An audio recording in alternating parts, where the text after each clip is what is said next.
નમસ્કાર બાળ મિત્રો, આજે આપણે વાર્તા સાંભળવાની છે મગતરાએ મહારથીને હરાવ્યો.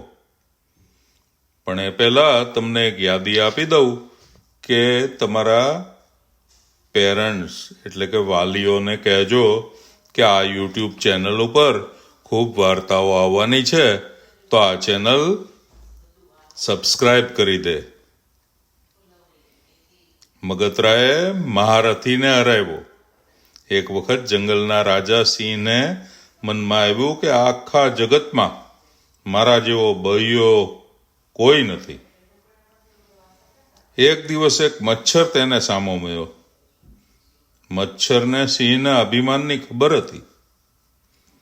મચ્છરે વિચાર્યું કે આજે મોકો છે, લાવ સિંહનું અભિમાન ઉતારું. મચ્છરે સિંહને કહ્યું, ઓ વનરાજ, તમારામાં હિંમત હોય તો મારી સાથે લડવા આવી જાઓ. વનરાજે જવાબ ન આપ્યો. એટલે મચ્છર સિંહને ખીજવવા લાગ્યો કે મારાથી ગભરાઈ ગયા ને, સિંહ બીકણ, સિંહ બીકણ. જા જા, તારા જેવા જંતુ સાથે કોણ લડે? તારા જેવા મગતરા સાથે લડવામાં મારી શોભા નહીં, સિંહે કહ્યું. મચ્છર કે ખોટું અભિમાન કહેવાનું રહેવા દો. ખરી હિંમત હોય તો સામે આવો.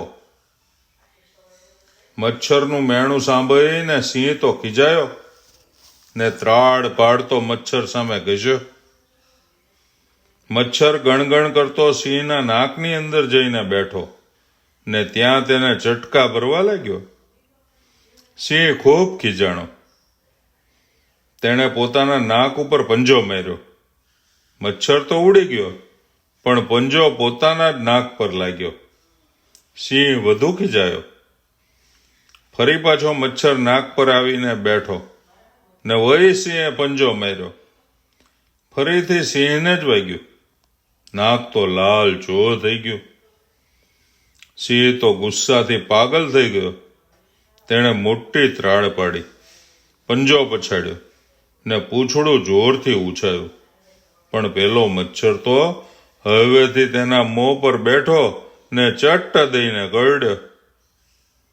ધીમેથી તેના કાનમાં બેઠો ને ચટ્ટ દઈને કરડ્યો.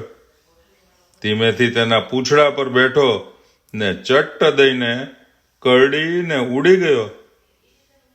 બિચારો સિંહ મચ્છરને બગાડવા પૂંછડું જોર જોરથી પછાડે કે જેથી મચ્છર મરી જાય, પણ થાય ઊંધું. છેવટે પોતાને જ વાગે. આખરે સિંહ થાકી ગયો. તેણે મચ્છરને કહ્યું, ભાઈ, તારાથી હું હાર્યો. કબૂલ કરું છું કે તું મારાથી બળિયો છે. સિંહને આમ કરગડતો જોઈ મચ્છરને ખૂબ મજા પડી. સિંહને ફરતા 2-4 ચક્કર લગાવી તે ઉડી ગયો. મચ્છર ગયો તેથી સિંહને નિરાશ થઈ. ઘણી વખત નાના મગતરા પણ મહારથીને નમાવી શકે છે.